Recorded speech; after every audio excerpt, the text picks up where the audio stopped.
Hi there, it's Nadine with your weekly message.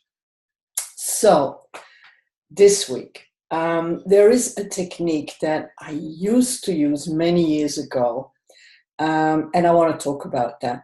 And it starts with that you might have noticed, you think you have many things that might come up in a week, and you might be a bit wary about similar problems coming over and over again to greet you. And you might say, but I've done the work on this. I've solved this. Why is it coming up again and again and again? The same issue.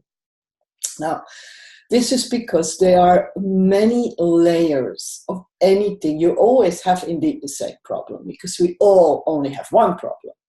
And that is that we disconnect from source. If we wouldn't be disconnected from source energy, we wouldn't have a problem. But the fact that we see ourselves as a separate identity, that's where our problem starts. So now we want to slowly and gently wake up from the dream, as I call, our life as we live it. And the only way to do that is to go through it. You cannot go and avoid the pain on your way. You have to go through pain. I had that last week. I had immense pains coming up, soul pain that I didn't even know where it come from. So I'm going to tell you how I worked with it to come out at the other side. It's a combination of several techniques. So you can do this together with me, or you can watch this video and then pause whenever you need it. All you need is some paper to write on, a pen, and go and sit in a quiet place. You always come back to your breath. So you want to be fully present here now in your body. So you sit up straight. You take a deep breath in, as deep as you can, and then you breathe out slowly.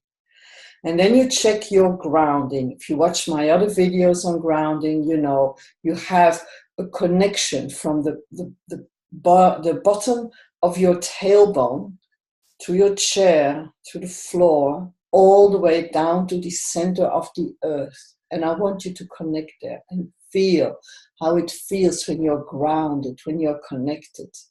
If you still feel dizzy, ground your hands and your feet chakras as well. That's the energy. The chakras are the energy centers.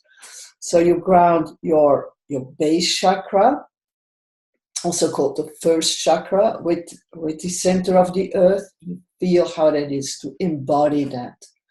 You can go further, do a little bit of more chakra exercises to sense all the energies if you want.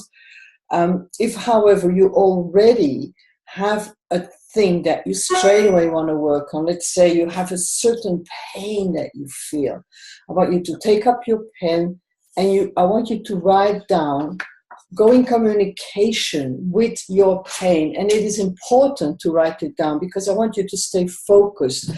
And the mind, which is part of the mind that we use, is our ego mind, the monkey mind, will not keep you focused. That is why you need pen and paper. I cannot stress this enough. You think you're doing it in your mind, but your mind will start jumping around and will try to avoid you to go to that next level of enlightenment of your problem. So you sit down, you feel what you feel in your body, do additional chakra work, like, for example, light up every chakra with its color from red, orange, yellow. If you want me to ask me, I can make another video about putting in the colors. At the moment, actually, I'm wearing green, which is the color of the heart chakra. I've been working a lot on the heart chakra, and I had like a wall around my heart from when I was a little child, how it was hurt, and it put up a wall. So how do I work with that is I then write down the pain that I feel. I feel, and now I want you to write it down, the pain that you feel, where you feel it in your body, and you sit with that. Do not run away from that put it down on paper. If there are other people involved, write down how you want other people to behave and to be, so you do not feel the problem you're feeling, okay? But get to the bottom of your feeling. And then, once you've written that down, for example, I could say, I feel a pain in my heart, and let's say I feel a pain in my heart because I'm not getting what I want. There is something specific that I want and I'm not getting it. And it is painful for me because I've done all the right things. I've been the good girl and I'm not getting my reward. So I write that down. And then I say, okay, I have all the personalities that lived my life up till now, all the different ages are still there. And I say, can the Nadine, who for the first time experienced this problem, stand up and come and sit with me? We're just going to have a lovely talk. And then it could be like, it's like my 7-year-old self that shows up. And I ask my 7-year-old self, so why are you sad? Why are you crying? And it's saying, I was really good at school and I'm a really good daughter, and I went on my little push bike all the way to the market with my mother, hoping to be rewarded and to get something to play with, a toy.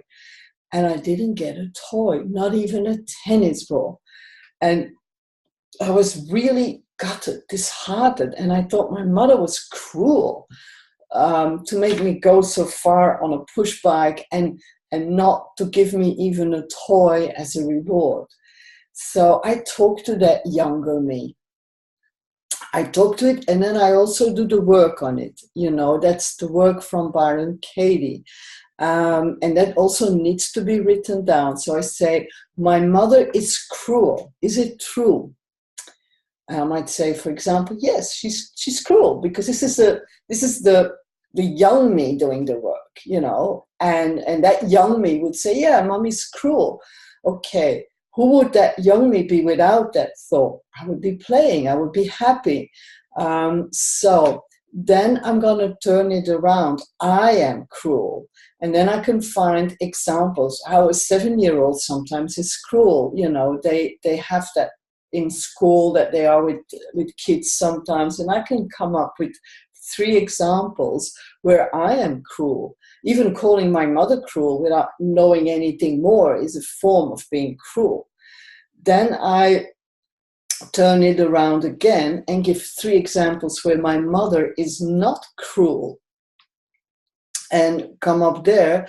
And then you have a third thing that you might come up and say, I am not cruel. And then give 3 examples where I am not cruel. So you go deep in there. You go deep into what cruel means.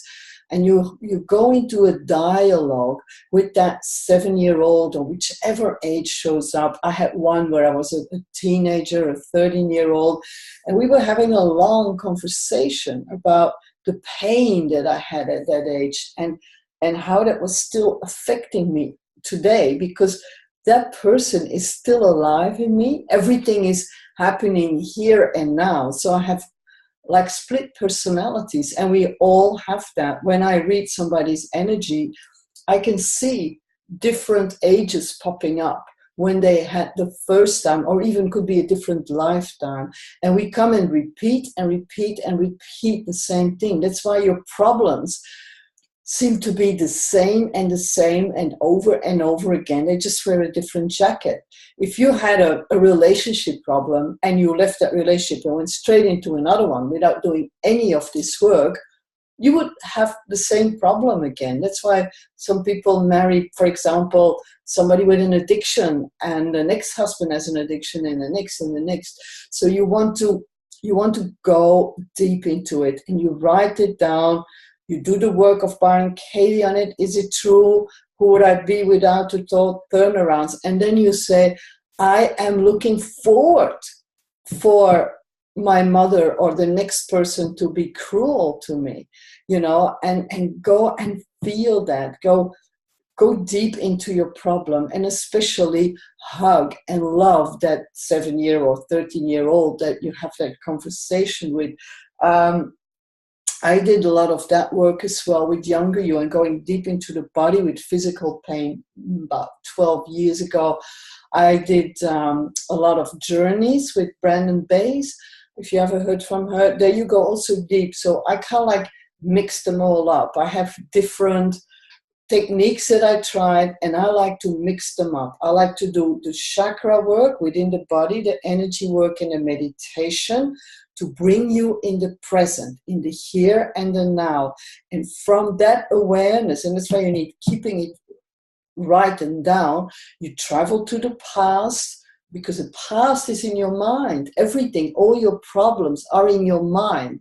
It is maybe the worst place they could be, but at least you could do something about it. So no matter what shows up this week, try this exercise. Let me know how you go. And also, if you want me to make videos about anything else, about energy work or meditation, how to solve an issue you have, feel free to email me or send me a message on Facebook. Meanwhile, I'm going to keep working here. I've been working physically quite hard, so I've not been a lot on Facebook because I've been preparing 2 cabins that we have here where I can also go and work with clients and do healing stays, where people can come and stay for a couple of days and receive a lot of healing. If you have a specific problem, I have 1 spot left. If you have a specific physical problem, please contact me as well. I have already 2 people that I'm working with. I'm looking for a 3rd one that all for free I'm gonna heal from a physical problem. Okay, that's it. You have an amazing week. Bye for now and see you next week.